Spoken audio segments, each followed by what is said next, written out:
अब एक लड़का आया मेरे पास, होगा करीब 28-29 साल का, कि जी परमात्मा के लिए आया हूं, बड़ी भूख जगी है अंदर में। एकदम से मैं बैठा, दरवाजा खुला, एकदम से 1 सेकंड में बस यही सवाल, दूसरा कोई सवाल नहीं, कि बस अंदर में अब और कुछ नहीं चाहिए, कि परमात्मा की आवश्यकता है, बस रास्ता बता दो। मैं इतनी जल्दी और हड़बड़ाहट क्यों मचाए हुए हो, सीधा चढ़ जाओगे क्या ऊपर, या एकदम से जाने की इच्छा है सह शरीर? उन्होंने कहा नहीं नहीं जल्दी बताओ। मैंने कहा थोड़ा शांत रहो, काम अभी घर में बहुत बाकी है, पहले वो निपटा लो।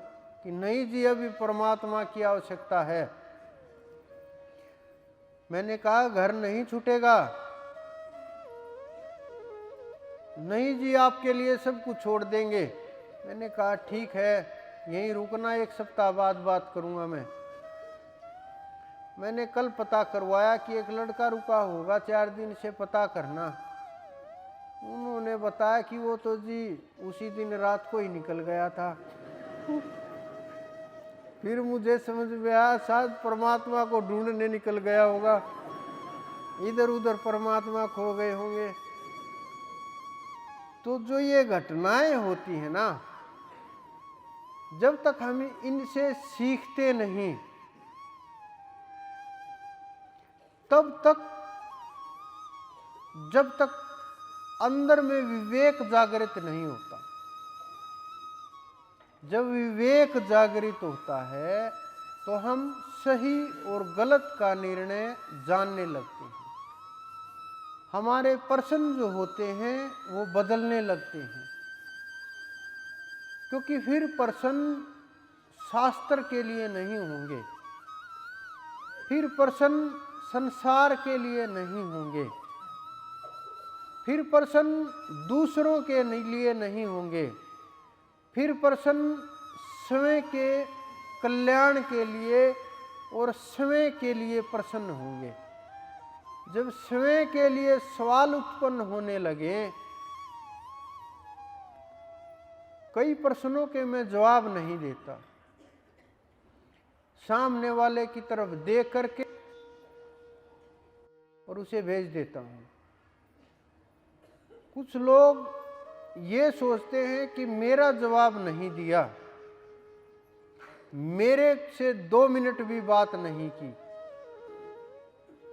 नादान है वो जीव जो इस भ्रम में फंसे हुए हैं। उन्हें समझना चाहिए कि जो सवाल तुमने किया है वो तुम्हारे अंदर से ही जवाब निकल करके आएगा। बस ध्यान का समय बढ़ाना है, जो आपको बोला बस उतना कर दीजिए।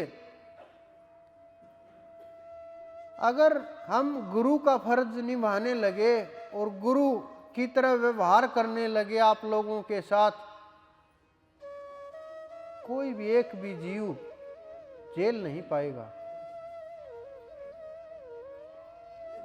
गुरु की सलाह नहीं होती, गुरु का विचार नहीं होता, गुरु के कोई कर्म का दोष भी नहीं लगता, पूर्ण गुरु के कोई कर्म भी नहीं बनता। उसको उसका घर नहीं देखना, उसको उसका कल्याण देखना है, कि वो परमात्मा प्राप्ति के लिए आया है, कैसे भी करके बस परमात्मा से मिला दिया जाए, कैसे भी, कितना भी कठिन रास्ता हो, जल्दी से जल्दी परमात्मा तक पहुंचा दिया जाए।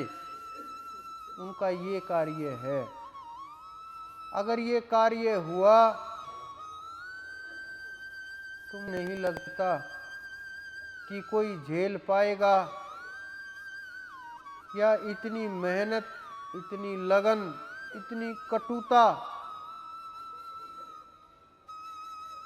झेल सकता है जीव।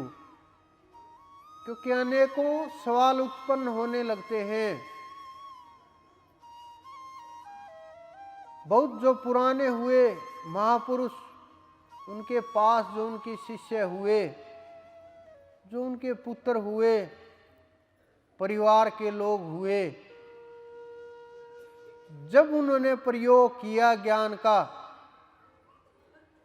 जब तलाश शुरू की, परीक्षाएं शुरू हुई, टिका ही नहीं कोई भी, सब छटपटा करके भाग गए।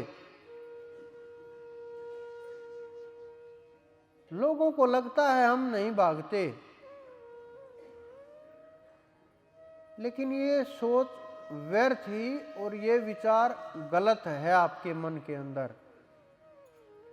जब समय आता है, वो लोग जो बोलते हैं कि प्राण काट काट करके निकाल लेना,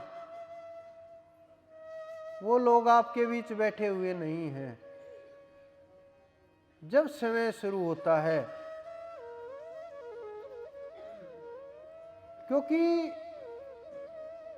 जब उस परम तत्व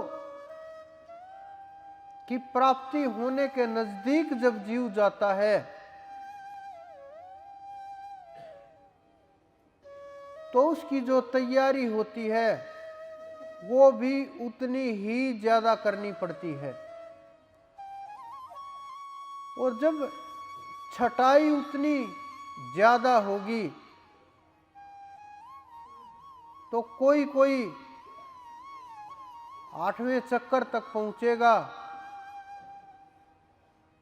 कोई कोई जीव वहां तक सफल होगा, उसके दरबार का पुष्प बनेगा। लेकिन जो उसके चरणों में चढ़ गया,